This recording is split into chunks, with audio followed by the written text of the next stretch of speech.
I'm Lara Miller. I am a decorative wood carver, and I have actually been apprenticing learning these patterns for the last 8 months from my mentor, Rick Liegl, who's also here today. But we are here at the Henry Whitfield House in Guilford, Connecticut. And one reason we're here is because this house, which was built in 1639, has a lot of furniture inside of it from the 16 and 1700s that have patterns that we have recreated. And so that's how I got into this, was recreating these patterns that used to be on furniture and designs kind of like this one. And so I have just been recreating that all here today with various types of chisels and gouges and things like that.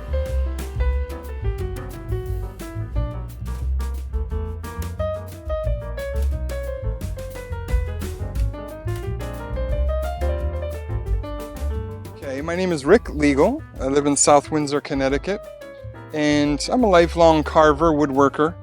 And about 5 or 6 years ago, I found that there's an amazing history of early Connecticut, Massachusetts carving, and that led me to the joinery side of actual furniture building.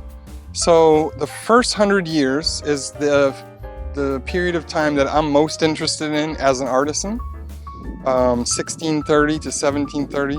The furniture that they made at that time in Connecticut was very heavy. It was oak. It was made to last generations. It wasn't made to last just a few years. Of course, they were using only hand tools, very decoratively carved. So that's the aspect of it I like the most. We have here a panel that I did in oak. This is something that every person in Connecticut should recognize. It's part of our history. In 1670 or so, Peter Blinn in Wethersfield, Connecticut, a woodworker, a joiner, he made chests in which he used this motif in the chests, and all the woodworkers up and down the Connecticut River copied him. So there are joiners from Guilford who actually made chests with this pattern at a later date than Peter did. So that's a piece of Connecticut history that is there for us to discover. And another aspect of that early life was boxes. So you know how much we all love our plastic buckets and boxes from the big box stores. The early folks here in Connecticut, they needed to keep items as well. And so they have these boxes. Now in museums, these are listed often as Bible boxes or document boxes. The family Bible at that time was very important to them because it kept records of every marriage in the family, every death, every birth date. If they had land records, it would be held in there. That was to be passed down generations. So that was their mindset. If there was a fire, they would grab the box and the important items inside and take it with them. So these are the smaller items. We also have treenware, which is just handmade wooden kitchenware.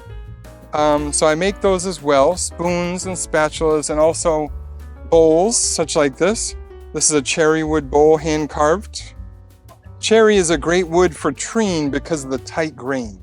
So they used oak and pine for boxes, whereas cherry and apple and fruit woods for treenware. And the chair that I built is what we'll go check out now. How are you? So this chair represents the time period that this house was built. There's 4 of these chairs inside the great room there. It's referred to as a great chair, or it's often referred to as a wainscot chair. Some of the common factors of it is very heavy, sturdy arms. It's held together with oak pins throughout the joinery. And each town would have its joiners have a little flavor. This is a copy of a chair that's from Ipswich, Massachusetts, in that area. So they like to apply these crest and the side wings. So that's how they like to do that. And I worked on this spring, and now it's finished today. I'm happy that it's finished. And yeah, it's heavy. It's not a table type of a chair. It's more, they would call it a great chair. There wasn't a lot of chairs around back then. People sat on flat benches. So the most important person in a meeting or something would sit there. Is that made out of oak? Oak. Oak and black walnut for the panel. And will it get stained or will it? I'm gonna stain it, I think today, dark. Yeah, I'll do dark. You wanna sit in it? All right, let's get you sitting in it. All right, You may not And get let's- out again. right, yeah. You go with And the how chair, by and the how way. comfortable I go with it. And That's how they're gonna sell it.